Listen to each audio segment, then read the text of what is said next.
Ambassador Chen Wei stood at the window of her ship, looking out at the massive space station floating before them. The Galactic Council's headquarters was bigger than any city on Earth. It looked like a giant metal flower with 12 petals, each one representing one of the ruling alien races. Lights blinked across its surface like stars, and ships moved around it like tiny insects. Chen had been chosen to represent humanity because she was smart, calm, and spoke 15 different languages. But today, none of her training felt like enough. Today she would meet the beings who controlled most of the galaxy. "Ambassador, they're ready for you," said Captain Morrison from behind her. His voice was tight with worry. Everyone on the ship knew this meeting could decide the future of the human race. Chen nodded and straightened her dark blue uniform. The Earth symbol on her shoulder seemed small compared to the massive alien structure outside.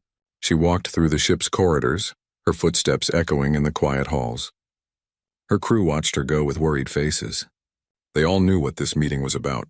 The docking bay of the council station was enormous.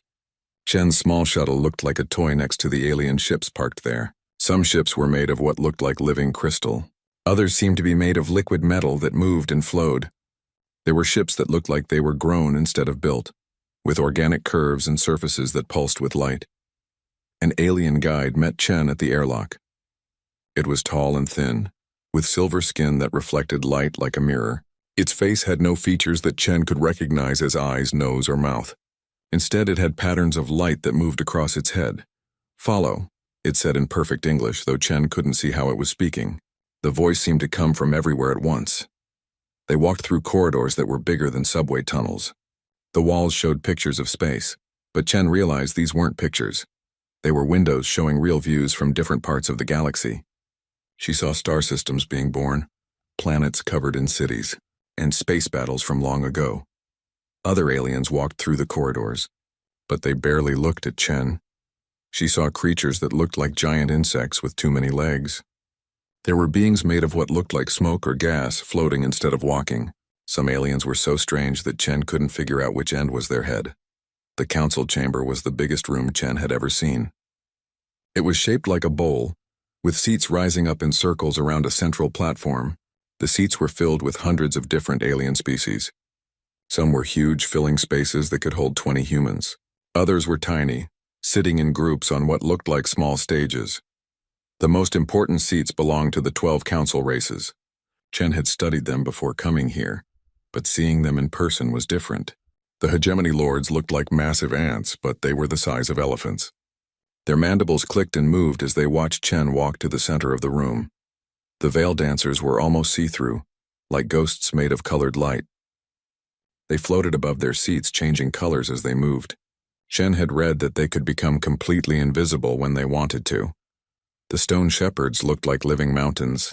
They were made of rock and metal with glowing crystals for eyes. They moved very slowly, and when they spoke, their voices sounded like avalanches. At the highest seat sat Zixithera, the current council speaker. It looked like a giant crystal formation that had learned to walk.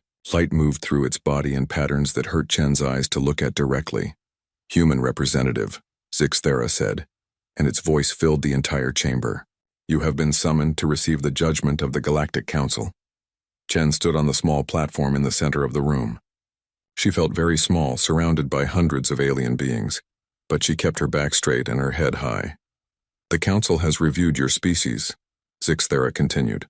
"You have achieved faster than light travel. You have begun to spread beyond your home system. By the laws that have governed this galaxy for 3,000 years, you must now pay the integration tribute."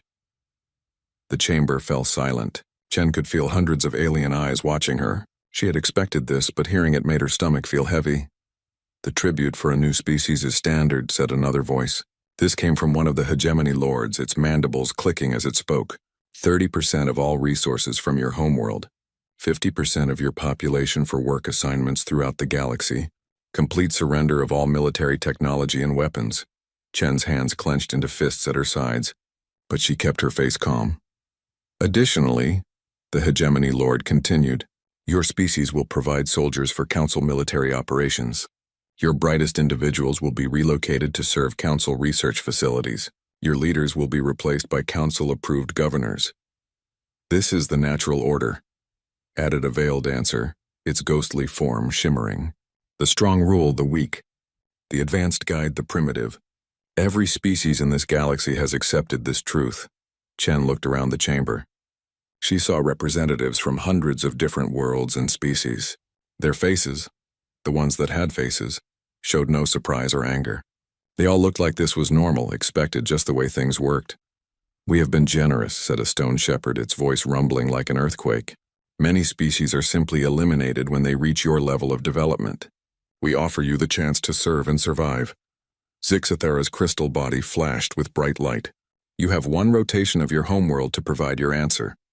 Return here with your species' acceptance of these terms."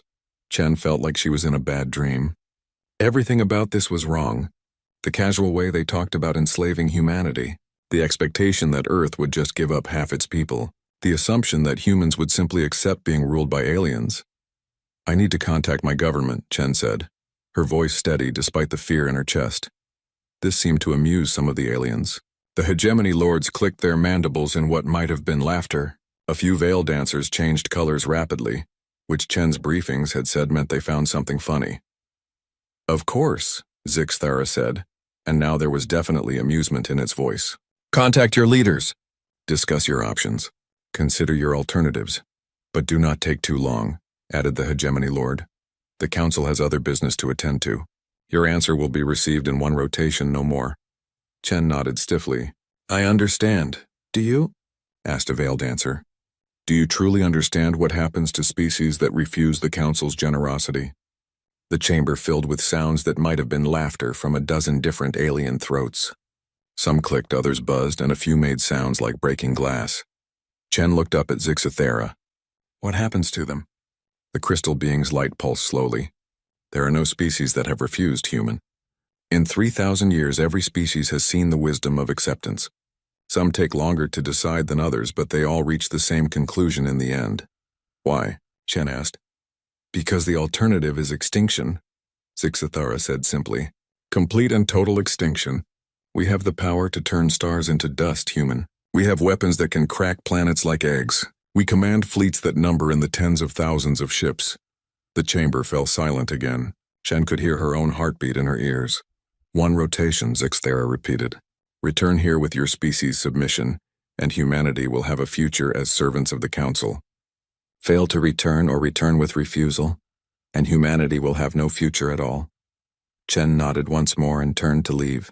As she walked back through the enormous chamber, she heard the aliens beginning to talk among themselves. She caught words and phrases in languages her translation device could barely handle, but the meaning was clear. They were already discussing how to divide up Earth's resources and where to send human workers. None of them seemed to consider that humanity might choose a different path. The message from Ambassador Chen reached Earth 18 hours later.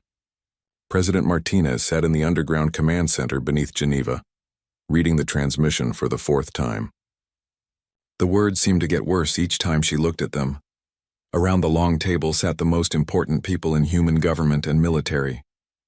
Admiral Thompson, head of the Colonial Defense Fleet, was studying tactical displays on his tablet. Director Kim from Xenological Studies had spread out files about every alien species humanity had encountered. General Roberts from Earth Defense was drawing diagrams on a notepad, calculating numbers that didn't look good. "Read it again," said President Martinez. Her voice tired, Admiral Thompson cleared his throat. 30% of Earth's resources, 50% of our population for forced labor, complete military surrender, installation of alien governors to rule our worlds. "And if we refuse?" asked General Roberts. "Complete extinction," Martinez said quietly. "They've done this to every species they've encountered for 3,000 years. No exceptions." Director Kim looked up from her files. "I've been studying their communication patterns, Madam President. The Council doesn't negotiate. They don't compromise. They see this as the natural order of the universe. The strong rule the weak. How strong are they?" Martinez asked Admiral Thompson. Thompson's face was grim. "Our best estimates put their combined fleet at over 50,000 ships. We have 237 operational vessels, and most of those are exploration ships with light weapons." The room fell silent. The numbers spoke for themselves. "What about our defenses?" Martinez asked. General Roberts shook his head. The orbital platforms around Earth and Mars might hold them off for a few hours. Our ground-based weapons can't reach space targets effectively. We're not built for a war like this. Because we never expected to fight one, Admiral Thompson added. Our ships are designed for exploration, not combat. Our weapons are meant to deal with pirates or asteroid mining disputes, not alien invasion fleets. Director Kim pulled out another file. I've been analyzing the Council's history. Every species they've contacted has followed the same pattern. First contact, then the tribute demand, then submission within days or weeks. What about the species that tried to fight? Martinez asked. Kim's face was pale. There's no record of any species trying to fight. The Council's reputation is so complete that everyone surrenders immediately. Foreign Minister Chang, who had been quiet until now, spoke up. Maybe there's a reason for that. Maybe the smart choice is to accept their terms and hope we can negotiate better conditions later. Negotiate with whom? Admiral Thompson asked. These aliens see us as barely intelligent animals. You don't negotiate with cattle. But 50% of our population, Chang continued. That's 4 billion people. If we fight and lose, we lose everyone. Martinez stood up and walked to the wall screen showing Earth from space. The planet looked peaceful, blue and white and beautiful. It was hard to imagine alien ships surrounding it, demanding surrender. Dr. Kim, Martinez said without turning around. What do we know about the psychology of the Council species? Kim shuffled through her papers. They're all apex predators from their homeworlds. The hegemony lords evolved from pack hunters. The veil dancers were ambush predators. The stone shepherds dominated their planet through size and strength. And humans? Martinez asked. We're persistence hunters, Kim said. We evolved to chase prey until it collapsed from exhaustion. We don't give up. We don't know when to quit. Admiral Thompson looked up from his tablet. That might not be an advantage here, Madam President. Sometimes knowing when to quit is important for survival. Martinez turned back to the group. Show me the exact message Chen sent. Kim pulled up the transmission on the main screen. Chen's face appeared tired and worried. Her voice was steady, but everyone could hear the stress underneath. The Council expects complete submission, Chen said in the recording. They've made it clear that they see this as routine. They're already discussing how to divide our resources and where to send our people for work assignments. The recording paused, and Chen took a deep breath before continuing. But there's something else. They're not expecting any resistance. They've never encountered it before. The entire Council chamber was filled with representatives from hundreds of species, and every single one of them looked like broken prisoners. They've forgotten what it means to fight back. Martinez stopped the recording. Play that last part again. They've forgotten what it means to fight back, Chen's voice repeated. The room was quiet for a long moment. What are you thinking, Madam President? Admiral Thompson asked. Martinez sat back down. I'm thinking about history. About every time in human history when someone with overwhelming power told people to surrender or die. This is different, Chang said.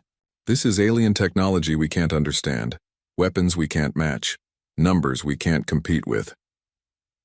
The British Empire said the same thing to colonial Americans, Martinez replied. The Nazis said it to the resistance fighters. Every empire in history has believed their power made them invincible. General Roberts leaned forward. But those were human conflicts. These are aliens with technology thousands of years ahead of ours. Are they? Martinez asked. Dr. Kim, what did Chen observe about their technology? Kim consulted her notes. Their ships are impressive, but they're designed for intimidation and control, not necessarily combat efficiency. Their space station is huge, but also a single vulnerable target. Most importantly, they haven't fought a real war in centuries. They haven't needed to, Admiral Thompson said. Everyone surrenders. Exactly, Martinez said. They've become soft. They expect submission because that's all they've seen. They have no experience with an enemy that fights back. Foreign Minister Chang shook his head.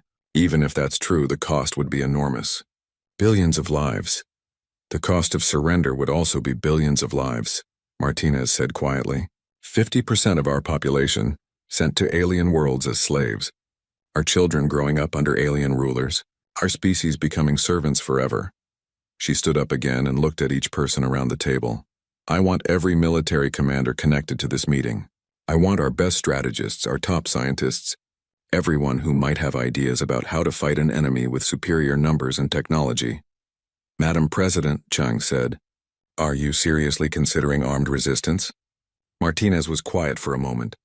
Then she looked at the screen showing Chen's worried face frozen in the middle of her transmission. I'm considering what it means to be human, she said. Every species in that council chamber gave up when faced with overwhelming odds. They accepted slavery because the alternative seemed impossible. Maybe they were smart, Chang suggested. Or maybe they were prey, Martinez replied. Dr. Kim said it herself, we're persistence hunters. We evolved to chase prey until it collapsed. We don't give up when things get difficult. We get more determined. Admiral Thompson started making notes on his tablet. If we're going to consider this path, we need to think asymmetrically. We can't fight their fleet ship to ship. We need to find their weaknesses. What kind of weaknesses? General Roberts asked. Overconfidence, Martinez said immediately. They expect easy victory. They're not prepared for sustained resistance. Their size, added Director Kim. Large organizations move slowly. They might have trouble adapting to unexpected tactics. Their psychology, Martinez continued. They're predators, but they've only hunted prey. They don't know how to fight other predators. Admiral Thompson was working on his tablet. I'm running some basic scenarios. If we could disable their command ship, their fleet might lose coordination. If we could make the fight expensive enough, they might decide we're more trouble than we're worth. Or they might decide to make an example of us, Chang warned. Martinez walked back to her chair and sat down. She looked at each person around the table. We have 18 hours before Chen has to give them our answer. I want options. I want to know if resistance is even possible. But I also want everyone to understand something. She paused and looked at the image of Earth on the wall screen. Humans have faced impossible odds before. We fought enemies with better weapons, bigger armies, superior technology. Sometimes we lost, but sometimes we won because we were too stubborn to know we were supposed to lose. The room was completely silent. Get me those military commanders, Martinez said. We have work to do. As the meeting broke up, Director Kim approached the president. Madam President, she said quietly, what if we're wrong? What if resistance really is impossible? Martinez looked at her for a long moment. Then at least our children will know we tried, she said. They'll know that when faced with slavery or death, humanity chose to fight. 24 hours later, Ambassador Chen stood once again in the massive council chamber. This time, every seat was filled. Word had spread throughout the alien government that the humans were returning with their answer, and creatures from across the galaxy had come to watch another species submit to council authority. The chamber buzzed with alien conversations. Chen could hear clicking, whistling, humming, and sounds she had no names for. Her translation device picked up fragments of different languages, but the meaning was always the same. The aliens were discussing how to divide up humanity's resources and where human workers would be most useful. Chen walked to the center platform, her steps echoing in the enormous space. She carried a single data pad containing Earth's official response. Her heart was beating fast, but her hands were steady. Sixthera's crystal form flashed with light as it called for attention. The chamber fell silent immediately. Hundreds of alien beings turned to look at the small human standing alone in the center of their great hall. Human representative, Zixathara's voice filled the chamber. You have returned as required. Present your species' acceptance of council authority. Chen looked up at the towering crystal being, then let her eyes move around the chamber. She saw the massive hegemony lords leaning forward in their seats, mandibles clicking with anticipation. The ghostly veil dancers had become more solid, their colors bright with excitement. Even the ancient stone shepherds had shifted positions, their crystal eyes focused on her. In the higher seats, she saw representatives from hundreds of other species. All of them looked the same way, defeated, tired, empty. These were the survivors of other worlds that had faced the same choice Earth now faced. They had chosen slavery over extinction, and now they watched as another species prepared to make the same choice. I have my government's response, Chen said, her voice carrying clearly through the chamber's acoustic system. Excellent, said one of the hegemony lords. We are prepared to receive your formal submission and begin processing your tribute payments. A veil dancer shimmered, with what might have been laughter. How quickly do you think they can organize the population transfers? Some species are more efficient than others. The human homeworld has significant mineral wealth, added a stone shepherd. We should prioritize resource extraction over population relocation. Chen listened to them discussing humanity's future, as if humans were just another commodity to be processed and distributed. Her jaw tightened, but she kept her expression calm. "Are you ready to present your answer?" Zixthera asked. Chen nodded and activated her datapad. The chamber's translation system connected to her device, ready to broadcast humanity's surrender in thousands of languages to every species present. "The United Earth government has considered the Council's generous offer," Chen began.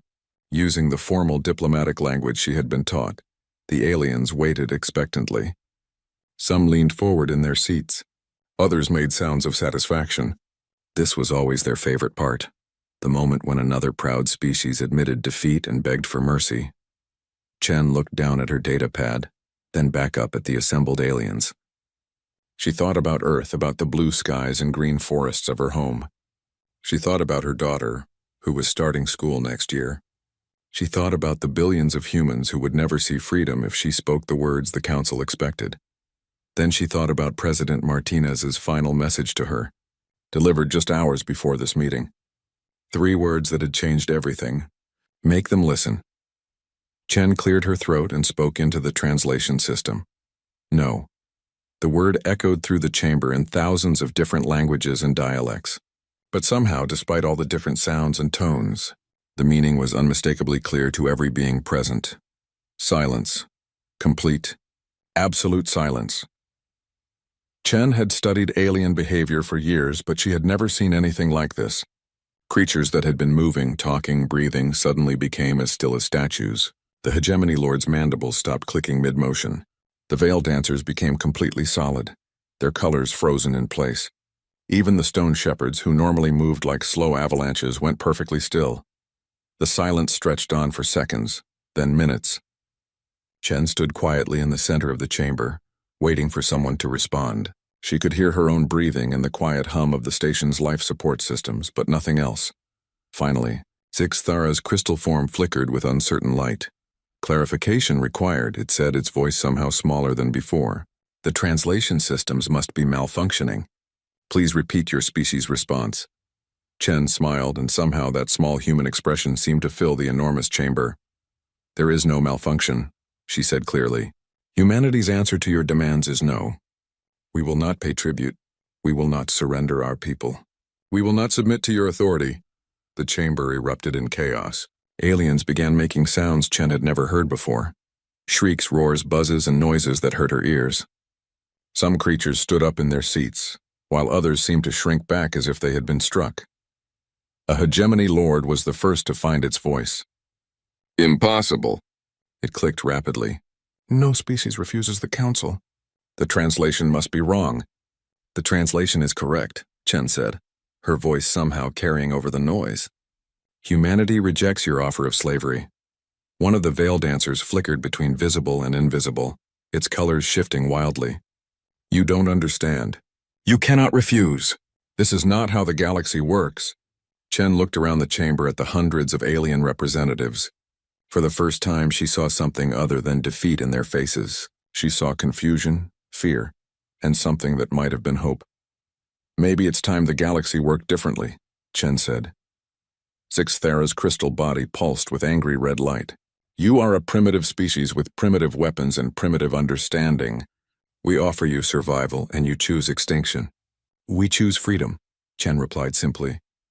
The word freedom rippled through the chamber's translation system, and Chen saw alien representatives from subject species lean forward in their seats. Some made sounds that might have been gasps. Others touched translation devices as if they couldn't believe what they were hearing. A stone shepherd's voice rumbled like an earthquake. You have no concept of our power, human. We command fleets that darken star systems. We have weapons that can shatter worlds. Then you'll have to use them, Chen said. Because humanity will not kneel. The chamber fell silent again, but this time it was different. This wasn't the silence of shock. It was the silence of predators realizing they had encountered something unexpected. Zixthara rose higher above its platform, crystal body blazing with light. You doom your entire species with this foolishness. Every human world will burn. Every human ship will be destroyed. Your people will die screaming in the void. Chen nodded calmly. Perhaps. But they'll die free. She looked around the chamber one more time, making eye contact with as many alien representatives as possible. For 3,000 years you've ruled through fear. You've convinced species that slavery is better than extinction. You've built your empire on the idea that resistance is impossible.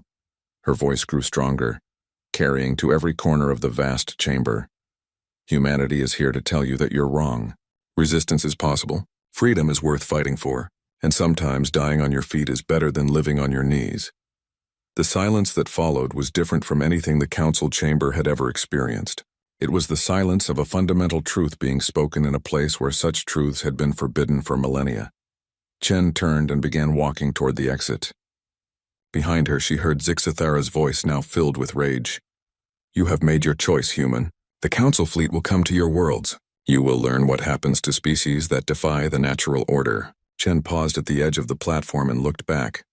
We'll be waiting, she said.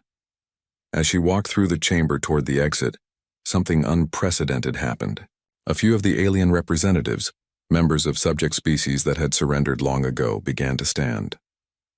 They didn't speak or make sounds, but they stood as Chen passed them. By the time she reached the exit, nearly a quarter of the chamber was standing. The council members remained seated, but they were no longer the only voices in the room. For the first time in 3,000 years, the word no had been spoken in the council chamber, and the galaxy would never be the same. The council fleet arrived at the edge of the Sol system 3 days later. It was the largest military force ever assembled in galactic history. Over 40,000 ships from 12 different species, stretching across space like a metal storm cloud. Admiral Zhang stood on the bridge of the ESV Defiance, humanity's newest and most powerful warship. Through the view screen, she could see the enemy fleet approaching like a wall of death. Each alien ship was larger than anything humans had ever built. Some were the size of cities, bristling with weapons that could crack moons. Fleet status report, Zhang ordered. 215 ships ready for combat, reported her tactical officer. Defense platforms around Earth, Mars, and Luna are online. Civilian evacuation to the outer colonies is 70% complete. Zhang nodded grimly. The numbers hadn't changed since Earth made its decision. 40,000 enemy ships versus 200 human vessels. It should have been a massacre that lasted minutes. But Admiral Zhang had spent her entire career studying military history. She knew that numbers didn't always tell the whole story. Open a channel to all ships, she ordered. The communication officer nodded. Channel open, Admiral. Zhang looked at the camera that would broadcast her words to every human ship in the fleet. Behind her, Earth hung in space like a blue jewel, beautiful and fragile. This is Admiral Zhang to all fleet commanders. In 5 minutes, we're going to fight the largest military force in galactic history. They expect us to run or surrender. They think we'll panic when we see their numbers. She paused, watching the alien fleet continue its approach. They're wrong. We're not here to win a conventional battle. We're here to show the galaxy that humans don't quit. Every ship that fights today, every life lost, proves that freedom is worth dying for. On the tactical display, the alien fleet began to spread out, surrounding the inner solar system. It was a classic encirclement maneuver, designed to prevent any human ships from escaping. Remember your training, Zhang continued. Hit fast, hit hard, and make every shot count. If your ship is damaged beyond repair, don't retreat. Ram the biggest enemy target you can find. Make them pay for every inch of space. The first alien ships entered weapons range. They were massive crystalline vessels, beautiful and deadly, their surfaces covered with energy weapons that glowed like stars. All ships. This is Admiral Zhang. The galaxy is watching. Show them what humanity means. The Battle of Sol began with a barrage of alien fire that lit up space like a miniature sun. Energy beams struck human ships, but instead of exploding immediately, the human vessels kept fighting. Their armor was weaker, their weapons smaller, but their response was unlike anything the Council forces had expected. Human ships moved in patterns that defied standard military doctrine. Instead of maintaining formation, they scattered like a pack of wolves, attacking from multiple directions at once. When alien commanders tried to predict their movements, the humans did something completely different. The ESV Toronto, badly damaged by enemy fire, didn't retreat to safety. Instead, Captain Morrison accelerated directly toward a massive Hegemony Lord battleship, ramming into its hull at maximum speed. The explosion destroyed both ships, but it also opened a gap in the enemy formation. All units exploit the breach, Zhang ordered. Human fighters poured through the opening, targeting the alien command ships with concentrated fire. They moved like angry hornets, too small and fast for the larger alien weapons to track effectively. On the bridge of the Council flagship, Supreme Commander Veltar watched the battle with growing confusion. Its massive insectoid form clicked with agitation as reports flooded in from across the fleet. The humans are not retreating, reported a Veil Dancer tactical officer. They're maintaining attack formations despite critical damage. Their ships are inferior, Veltar clicked angrily. They should be destroyed easily. They are being destroyed, the officer replied. But they're taking our ships with them. The human vessel ESV Melbourne just rammed one of our heavy cruisers. Both ships are gone. Veltar's mandibles clicked faster. In 3,000 years of Council warfare, no enemy had ever used kamikaze tactics. Species that fought the Council tried to preserve their forces, hoping to negotiate surrender before being completely destroyed. Tactical analysis, Veltar ordered. How many human ships remain? 163 operational vessels, came the reply. But they're fighting like they have 10 times that number. On the human side, Admiral Zhang watched her fleet shrink on the tactical display. They were losing ships faster than they could replace them, but every loss was hurting the enemy too. Admiral, her communications officer called out, "We're receiving a transmission from the Council flagship. They want to discuss surrender terms," Zhang almost laughed. "Tell them to go to hell, ma'am. Tell them humanity doesn't surrender. If they want Earth, they'll have to take it over our dead bodies." The message went out on all frequencies and something unexpected happened. Ships from the Council fleet began hesitating. Some alien commanders, used to fighting species that would negotiate once losses became heavy, didn't know how to respond to an enemy that simply refused to quit. The hesitation lasted only moments, but it was enough for the human ships to regroup and launch another coordinated attack. Captain Rodriguez of the ESV Indomitable found herself facing 3 alien ships simultaneously. Her vessel was outgunned and outnumbered, but she had something the aliens didn't understand. Absolutely nothing to lose. "All power to weapons," she ordered. "Target their engines. If we're going down, we're taking them with us." The Indomitable's guns fired continuously, overheating and burning out, but not before crippling 2 of the alien ships. When her weapons failed, Rodriguez ordered ramming speed. "This is for Earth," she shouted as her ship slammed into the 3rd alien vessel. Across the battlefield, similar scenes played out dozens of times. Human ships fighting until their last breath, refusing to retreat, making the aliens pay dearly for every victory. The tide of battle was still against humanity, but something had changed. The alien fleet was winning, but they were suffering losses they had never expected. More importantly, they were facing an enemy that fought in ways they didn't understand. Admiral Zhang's ship, the Defiance, was surrounded by 6 alien vessels. Her hull was breached in 12 places. Half her crew was dead or wounded, and her weapons were running low on ammunition. "Admiral," her tactical officer said, his voice steady despite the blood running down his face. "We've lost main engines. We can't maneuver."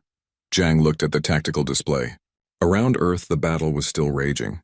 Human ships continued to fight despite overwhelming odds. The defense platforms were holding their ground, firing until they were destroyed. "Open a channel to the alien fleet," Zhang ordered. "Ma'am, I want to talk to their commander."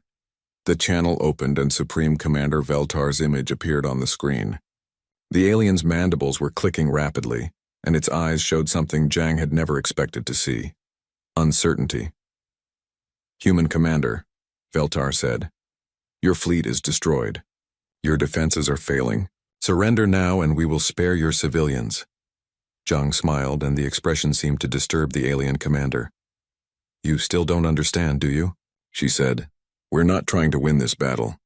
We're trying to show you something." "Show us what?" "That your empire is built on fear, and fear only works if people believe they have something to lose." Zhang's voice was calm despite the explosions echoing through her ship. "We've already lost everything that matters. Our freedom is already gone if we surrender, so we have nothing left to lose." Veltar's image flickered with confusion. "You are dying for nothing." "We're dying for the idea that freedom is worth dying for," Zhang replied. "And every human ship you destroy proves our point. Every life lost here shows the galaxy that resistance is possible."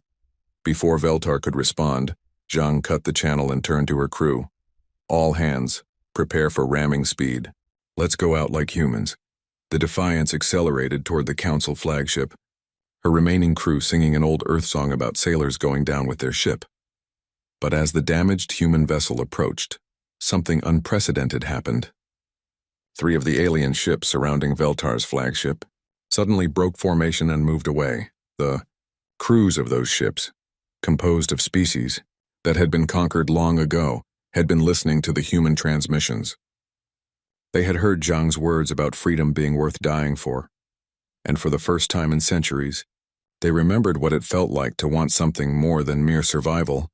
The battle was far from over, but something fundamental had changed. The Council fleet was still winning, but they were no longer fighting just humans. They were fighting an idea, and ideas once planted are much harder to kill than ships. 6 months after the Battle of Sol, the galaxy was a very different place. The Council had won their battle technically. Earth's orbital defenses were destroyed, and 2/3 of humanity's fleet was gone. But instead of the quick, clean victory they had expected, the campaign had cost them over 3,000 ships and taken weeks to complete. More importantly, it had cost them something far more valuable than ships: their reputation for invincibility. Supreme Commander Veltar stood in his private quarters aboard the damaged flagship. Looking at reports from across the galaxy, the news was not good. 17 different species had declared independence from Council rule in the past month. Resistance movements that had been quiet for centuries were suddenly active again. A soft chime indicated someone requesting entry. Veltar's mandibles clicked with annoyance, but he granted access. Sixthara entered, its crystal form dimmer than usual. The Council speaker had not been the same since the Battle of Sol. The humans have sent another transmission, Sixthara said without preamble. I thought their communication systems were destroyed, Veltar replied. They rebuilt them. They always rebuild them. Veltar had learned to hate that particular human trait. No matter how much infrastructure the Council destroyed, humans would have it working again within days. They were like parasites, impossible to completely eliminate. What do they want now? He asked. Sixthara's light pulsed weakly. The same thing they always want. They're offering to negotiate a peace treaty. Veltar's mandibles clicked with bitter laughter. A peace treaty? They have 50 ships left. We have 47,000. Yes, Sixthara said quietly. But those 50 ships have been raiding our supply lines for months. They've destroyed 17 major installations and freed the populations of 6 mining worlds. That was the real problem. The humans refused to fight a conventional war. Instead of massing their remaining forces for a final battle, they had scattered across the galaxy like seeds in the wind. Small groups of human ships would appear without warning, strike at Council facilities, and disappear before reinforcements could arrive. Worse, they were inspiring other species to join them. The freed mining worlds had provided the humans with resources and volunteers. Former Council subjects were learning human tactics and using them against their former masters. Show me the transmission, Veltar ordered. A hologram appeared in the center of the room, showing a human woman in a military uniform. Veltar recognized her as Admiral Chen, the former ambassador's sister promoted after most of humanity's senior officers died at Sol. This is Admiral Chen of the Free Human Fleet, the recording began. We're transmitting this message to every world in Council space. Veltar noticed that Chen looked tired but not defeated. Her eyes held the same stubborn determination that had marked every human he'd encountered. The Council wants you to believe that resistance is futile, Chen continued. They want you to think that their power is absolute, that submission is the only way to survive. They're using our own communication networks against us, Sixthara observed. Every time we try to block their transmissions, they find new ways to get their message out. On the hologram, Chen was now standing in front of what looked like a space station. But Veltar recognized it as one of the mining facilities the humans had captured and converted into a base. 6 months ago, my species faced the same choice yours faces now, Chen said.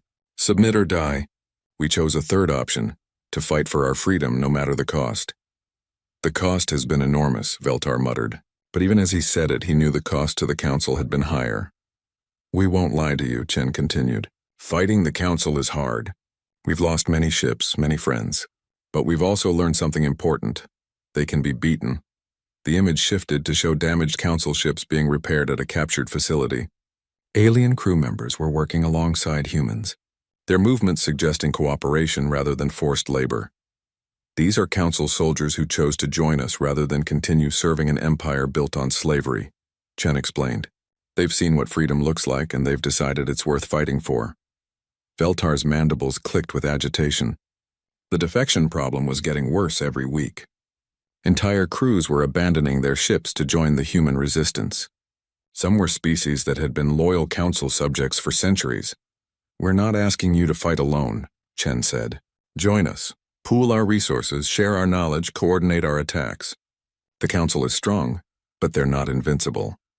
The transmission showed a star map with dozens of red dots scattered across council space. Each dot represented a world in rebellion or under attack by resistance forces. "Look around the galaxy," Chen said. "The council is fighting on hundreds of fronts simultaneously. Their forces are spread thin, their supply lines are vulnerable, and their subjects are losing faith in their power." Zixthera moved closer to the hologram. "She's right. We're losing control of entire sectors. Every victory costs us more ships than we can afford to lose." The image returned to Chen's face. She was smiling now, and somehow that human expression was more frightening than any weapon. To the council, "If you're listening to this," she said, looking directly into the camera, "we want you to know something. You could have ruled us. You could have taken our resources and our people. All you had to do was negotiate instead of demanding tribute." "Negotiate?" Veltar clicked. "We don't negotiate with primitives. But you chose to see us as primitives instead of potential partners," Chen continued as if she could hear his objection. "You chose fear over diplomacy, force over cooperation. Now you're learning why that was a mistake." The transmission paused and Chen's expression became serious.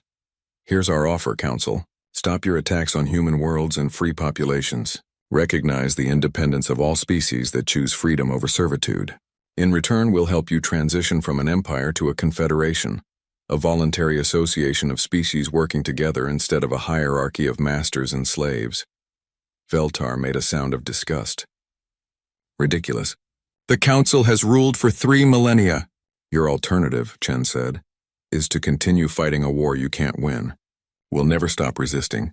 We'll never surrender.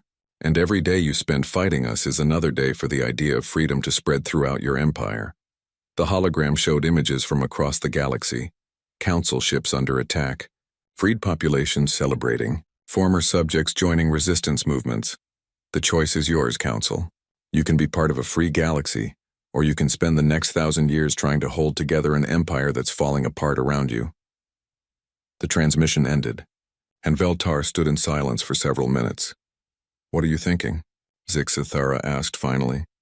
Veltar looked at the reports scattered across his desk. Every one of them contained bad news. Another rebellion, another defeat, another group of ships defecting to the human cause. "I'm thinking that these humans are even more dangerous than we realized," he said quietly. "They're not just fighting us. They're changing the fundamental nature of galactic civilization. The other council members are demanding a final assault on the remaining human worlds," Zixthera said. "They want to make an example that will discourage other rebellions." Veltar considered this. "And how many ships do they think will lose in this final assault?" Zixithera's light dimmed further. "Conservative estimates suggest 20 to 30,000 casualties. To destroy 50 human ships? The humans won't fight conventionally. They'll make us pay for every world, every city, every building. And while we're focused on them, the other rebellions will grow stronger." Veltar walked to the window and looked out at space. In the distance, he could see the lights of ships, council vessels heading out to fight yet another rebellion somewhere else in the galaxy. "How many species are now in open revolt?" he asked. 43 confirmed, Zixthera replied, with more declaring independence every week. Veltar's mandibles clicked slowly. "And how many of them learned their tactics from the humans?" "All of them." The room fell silent again. Outside, more ships were departing, heading to battles that would cost lives and resources the Council could no longer afford to lose.